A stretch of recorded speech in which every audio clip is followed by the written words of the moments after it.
মাঝে মাঝে যখন শরীর খারাপ থাকে, মন ভালো থাকে না, একা থেকে একদম বোর হয়ে যায়, তখন আমার এই ক্লে রং পাতি নিয়ে ছোট বাচ্চাদের মতো বসে পড়ি। আমার মনে হয় কারোর সাথে ফাও কথা না বলে এই কাজ কামগুলাই আমার জন্য বেস্ট। মানুষ চিনতে চিনতে এতই চিনে ফেলেছি, এখন কথা বলা তো থাক দূরের কথা, কল দিতেই রুচিতে বাঁধে।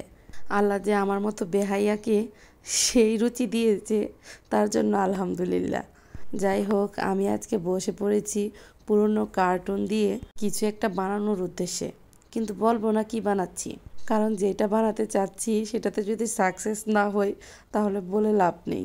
ভাবছি আমি কি ভিডিও করব নাকি করব না, কারণ এক হাতে রং করা আর এক হাতে ভিডিও করা একদমই সম্ভব হচ্ছিল না। তাই একটু একটু করে ভিডিও ক্লিপ নিয়ে রেখেছি, যেন আমার এই ফাও কাজগুলো আপনার সাথে শেয়ার করতে পারি। পুরনো কিছু কার্টুন ছিল, সেগুলোকে একদম সমানভাবে কেটে নিয়েছি, তারপর এগুলোকে করেছি রং। এখানে আমি সমানভাবে 10 পিস করে কেটে নিয়েছি, আর এই 10 পিসে 5টা করে কালার করেছি। এখন হয়তো আমার লেখা দেখে বুঝতেই পারছেন আমি কি করছি। এই পাও কাজগুলো আমার দ্বারাতেই সম্ভব।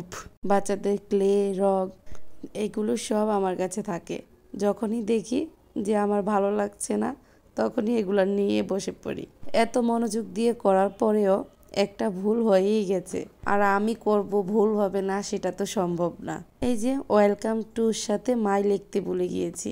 এগুলো করতে তো তেমন একটা খারাপ লাগে না, কিন্তু করার পর পরিষ্কার করাটা সবচেয়ে বেশি খারাপ লাগে, কারণ এগুলো করতে গেলে যে কত কিছু অপরিষ্কার হয়, করার পর পরিষ্কার করতে বোঝা যায় কত ধানে কত চাল।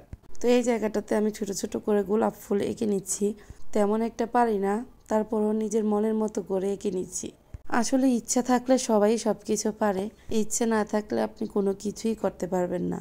হয়তো ফার্স্ট টাইম সেকেন্ড টাইম একটু ভুল হবেই, পরের বার দেখবেন আপনি একদম সব কিছু সুন্দর করে ফেলেছেন। পেন্টিং শেখার পর থেকে আমি বাসার পুরনো কাপড়, কাগজ, টব যা কিছু আছে সব কিছুতে পেন্টিং করি। হয়তো তেমন একটা ভালো হয় না, তারপরও আমার কাছে ভালো লাগে করতে। ছোট থেকেই এই রং করার নেশাটা আমার সবচেয়ে বেশি। এই রং করা, কিছু একটা আঁকা, আমার হাতে কলম বা পেন্সিল থাকলেই হলো। খাতা বলেন, বই বলেন, সব কিছুতে আঁকা শুরু করে দিতাম। সেই জিনিসটা এখনও আমার কাছ থেকে যায়নি। এখনও স্টুডেন্টকে পড়াতে গেলে কলমটা হাতে নিলেই হয়। যাই হোক, আমার এই ফাও কাজগুলো আপনাদের কাছে কেমন লেগেছে অবশ্যই কমেন্ট করে জানাবেন। আর আমার ভিডিও যদি আপনাদের কাছে ভালো লেগে থাকে তাহলে লাইক, ফলো, কমেন্ট করে পাশে থাকবেন। সবাই ভালো থাকবেন, সুস্থ থাকবেন এবং আমাদের জন্য দোয়া করবেন। আল্লাহ হাফিজ।